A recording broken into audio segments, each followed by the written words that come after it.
Begin what's trending by focusing on reactions trailing the life imprisonment sentence handed to the leader of the indigenous peoples of Biafra, Nnamdi Kanu, after he was convicted of terrorism by a federal high court in Abuja on Thursday. During the sentencing, Justice James Omotosho held that the prosecution successfully established every allegation brought forward, noting that Kanu offered no credible defense and deliberately refused to challenge the evidence presented. He described the IPOB leader as an international terrorist who pursued his agitation through brutal force and terrorism, causing the bloodshed of innocent citizens. The federal government's prosecutor had requested the death penalty, but the judge stated that he opted for life imprisonment to show mercy. The judge ordered that Kanu be placed in protective custody away from Kuje prison due to his unruly behavior during trial, and banned him from using any electronic devices without supervision from the Office of the National Security Advisor. Is that why you brought the cameras? Is that why you brought them today? Please. You didn't bring it before, you brought it today? Please. Show me where it says you can try me on a repeat law. Show me. Please. Show me where it says you can try me on a repeat law. I said, show me. Show me. Excuse. Show me. Get the microphone from him. No, leave it. Leave it. Leave it. I said, leave it. It's a court of law. I'm under trial. I'm under trial. I have to speak. What are you doing? Don't push me. I'm very don't touch me. I'm warning you, don't touch me. I'm warning you, don't touch me. Don't touch me. Don't touch me. I said, don't touch me. Mad people. If you don't know more, show me the law. Show me the law. Show me the law. You don't know law. They are nothing you. You are writing rubbish. God will punish you. Now and forever. Let it be on record. Every judgment given in this court is rubbish. Ask him where is the law. Ask Omotosho, where is the law? Where is the law? Well, Nnamdi Kanu was given a 7-count terrorism charge and sentenced to life imprisonment for counts 1, 4, 5, and 6 of the 7-count charge, while he received 20 years and 5 years on counts 3 and 7, respectively, all to run concurrently. The court described Kanu as unsuitable to remain in the company of sane minds. Meanwhile, outside the court, the lead prosecutor, Awomolo, delivered remarks after Kanu's sentencing, lauding the judge's decision. Speaking to the media, the prosecutor stated that this single decision has brought an end to injustice and oppression faced by people in the eastern states of Nigeria, adding that only now will they be able to sleep with their 2 eyes closed. Let's take a look. The judiciary has salvaged Nigeria from the claws, from the oppression of the proscribed IPOB. The court has also pronounced death sentence on Eastern Security Network, which was the military wing of IPOB.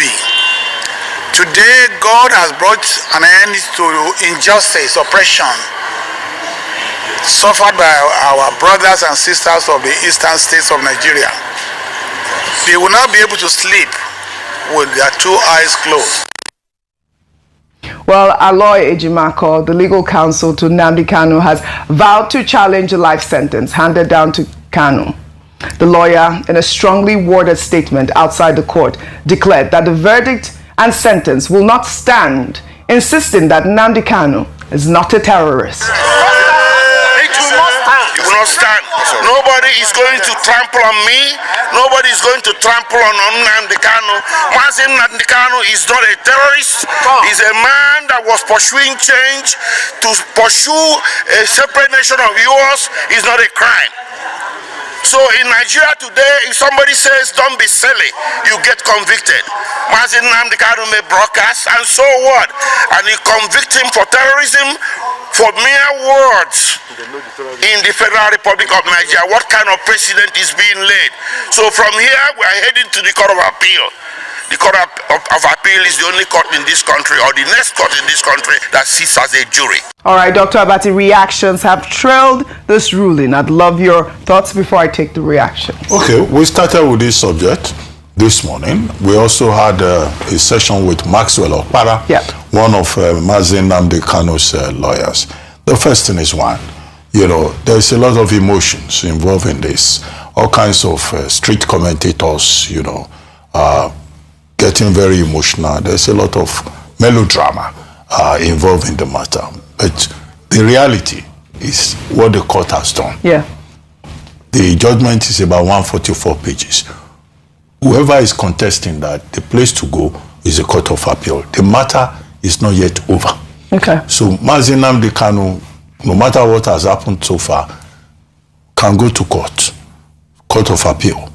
And when it gets to the Court of Appeal, my only fear is that the prosecutor may also cross appeal.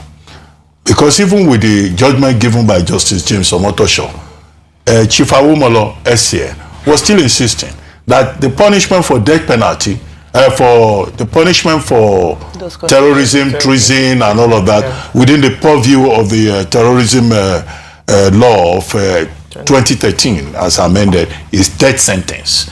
So, so the drama has just begun. But I like the point that Maxwell Okpara made, that, look, people should just give peace a chance. Let the process in the court be exhausted. But as I've seen, so many people have suddenly become legal experts, commenting what they don't know about. However, when the matter goes all the way to the Supreme Court, whatever happens, there's still a window. And that window is for the president. President Tinubu recently granted pardon, granted clemency, and all of that.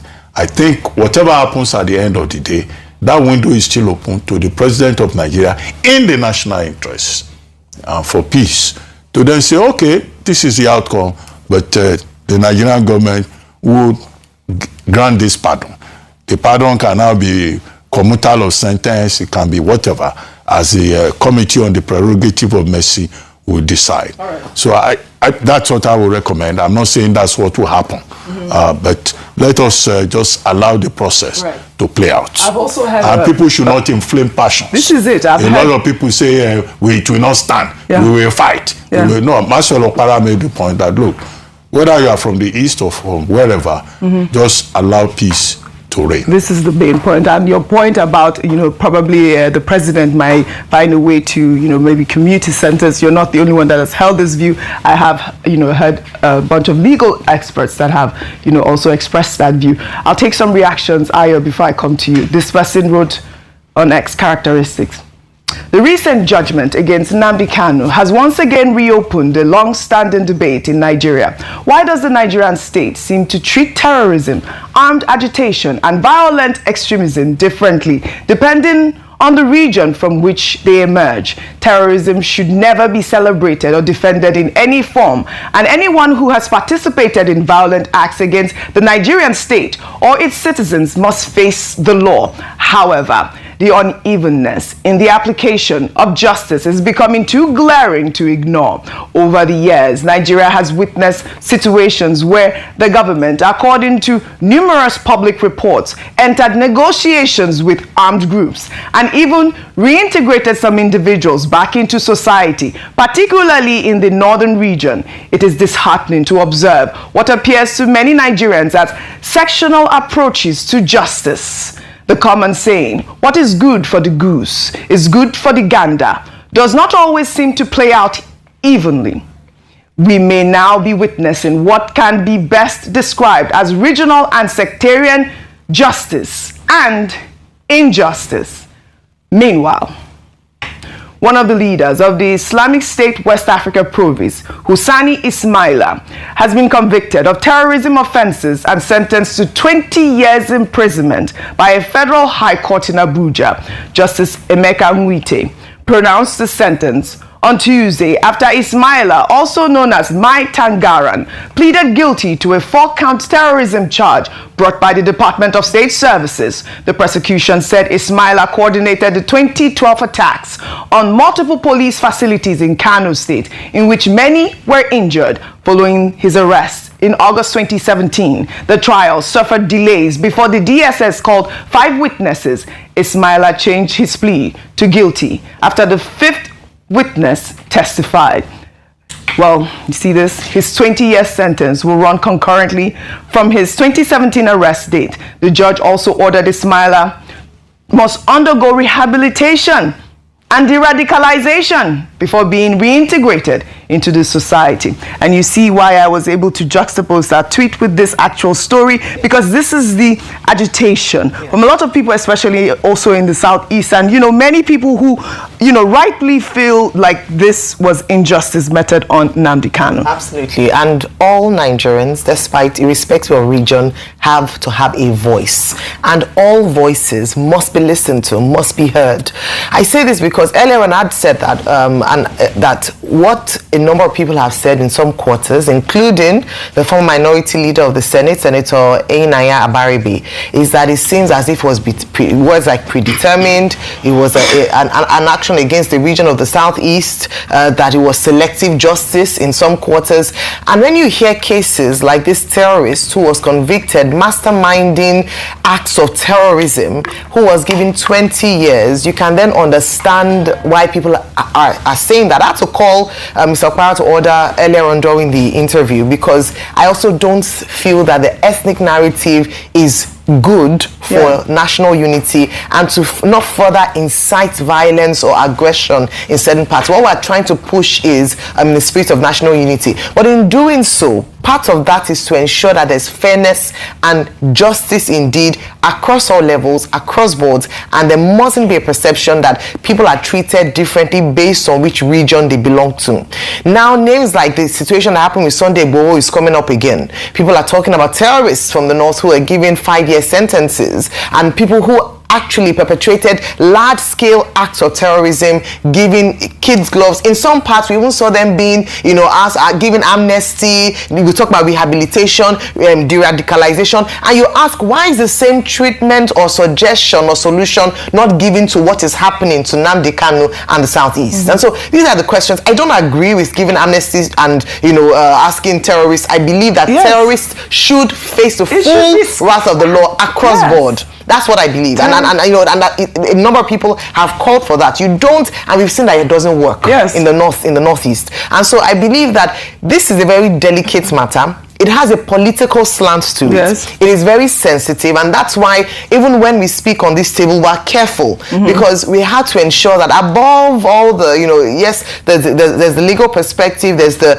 political and personal perspective, but there's also the spirit of peace and unity in Nigeria, so that we don't further divide along ethnic lines based on what is seen as selective justice. Absolutely. I mean, I agree with you 100%. This idea of de-radicalization and reintegration of these terrorists, I believe it should be scrapped. You are going to say, right, for you to take 2 different cases without really knowing the facts of the case and say, oh, this one, the judgment is too harsh. This one, the judgment is too soft. No, that's not how whatever circumstances they are. Whatever circumstances they are. Every case is determined on the basis of his own facts and evidence. Correct. Whatever circumstances they are, this is what is brought out to the public. This is the perception that is brought to the public. But I think also it's important to remember, I know you want to speak, but let's also remember that one of the major things that played a part here was that the judge felt that there was no sign of remorse. Well, also he didn't present a defense, because he chose not to present a defense, so he didn't really have a proper trial. All the terrorists convicted in the North show, was there a sign of remorse from them? Well, we don't know. It was not tied. Exactly. Which is why we advocate for the transparency. In terms of perception, I think the idea of the remorse doesn't really even affect here, because the reason why he decided to show mercy is because of the global perception of what the death penalty, seems in Nigeria.